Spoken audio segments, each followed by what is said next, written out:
G20 शिखर सम्मेलन में प्रधानमंत्री नरेंद्र मोदी का संबोधन के साथ ये पूरा कार्यक्रम शुरू हुआ। मोरक्को को हर संभव सहायता देगा भारत, ये प्रधानमंत्री नरेंद्र मोदी ने आज इस मंच से बड़ी बात कही। 21वीं सदी का समय सही दिशा देने वाला है, मानवता का कल्याण सुनिश्चित किया जाएगा। ये तमाम वो बड़े पॉइंट्स मैं आपको बता रही हूं जो प्रधानमंत्री नरेंद्र मोदी के भाषण का हिस्सा थे।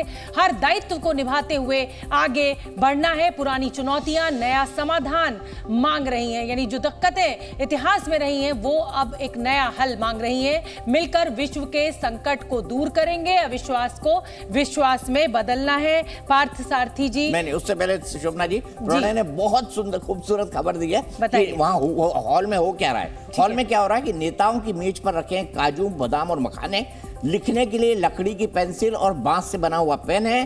प्लास्टिक नहीं, कांच की बोतल है। इसके ऊपर जो रैपर लगाया गया है वो प्लास्टिक का लेबल नहीं है, वो कागज से लगाया गया है। प्लास्टिक की बजाय कागज का और नाम पट, जहां पे आप भारत को देख के वो कर रही थी ना, भारत, वो जो भारत है वो लकड़ी का है, वो भी प्लास्टिक नहीं है या और मेटल। तो आप सोचिए इन्वायरमेंट के लिए कितने सजग, और हम हो क्यों ना, ये इकलौता देश है जो पेड़ों की पूजा करता है। बिल्कुल सही बात है और ये हमारी संस्कृति में है। और रॉबिन हमारे साथ जुड़े हुए हैं, जी न्यूज संवाददाता, और सुबह से ही सर मैं आऊंगी आपके पास एक बार। बस मैं रॉबिन आपसे भी, क्योंकि प्रधानमंत्री नरेंद्र मोदी का जो संबोधन हुआ वो हमने अपने दर्शकों को सुनवाया और प्रणय और विशाल बता चुके कि उनका क्या टेक अवे है। इस पूरे भाषण को आप कैसे देख रहे हैं?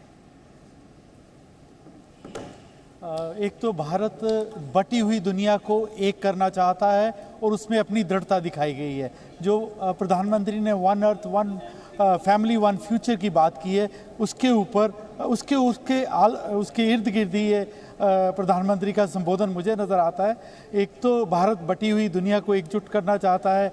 अगले जो आने वाले G20 के नेता हैं उनको एक प्रोग्राम देना चाहता है और G20 की जो प्रभाव है उन सभी देशों में पहुंचाना चाहता है। ये प्रधानमंत्री के संबोधन में या आने वाले अगले उनके सेशन में भी ऐसा ही नज़र आएगा कि वो जो भारत को प्रेसिडेंसी मिली है उस प्रेसिडेंसी में एकजुटता नज़र आए। और जो दुनिया इस वक्त किन्हीं कारणों से, चाहे वो यूक्रेन का इशू हो या आर्थिक संकट में एक दूसरे की मदद मांगने का इशू हो, उसमें बंटने नहीं देना चाहता भारत, ये प्रधानमंत्री कहना चाहते हैं।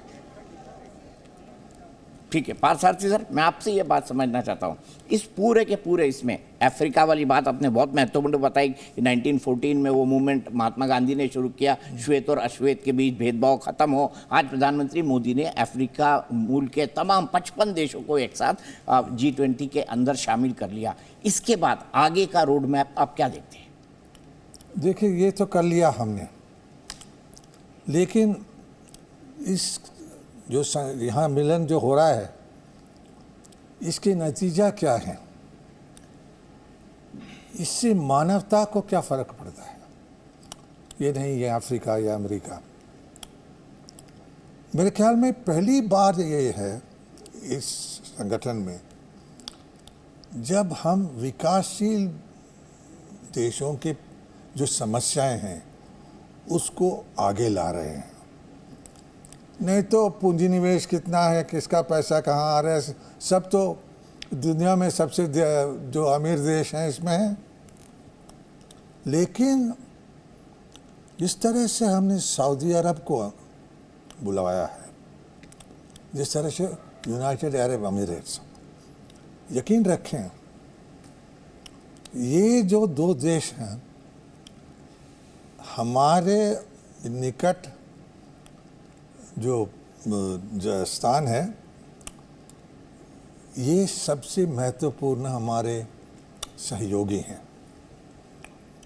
और मैं कई सालों से हमने इनको निकट रखा है, लेकिन जिस तरह से हमने मोदी जी के ज़माने में किया है, सऊदी अरब जब अमेरिका के साथ संकट में पड़ गया जी, तब हमने मदद की। और एक चीज़ आपको याद रखना चाहिए कि हमने एक ये भी किया कि जो इनकी दुश्मनी है इजराइल के साथ जी, उसको भी हटाया। बिल्कुल ठीक कह रहे हैं आप। जब Israel, India, United Arab Emirates का एक संगठन बना कुछ साल पहले। तो जो भारत के योगदान खास तौर पर मैं समझता हूँ ये पिछले 3-4-5 साल से हो रहा है, इनके लिए बहुत ही महत्वपूर्ण है, बहुत ही महत्वपूर्ण है। और एक और चीज, सर एक बड़ी हमारे खबर आ रही है। 10 लाख लोग वहाँ रहते हैं। जी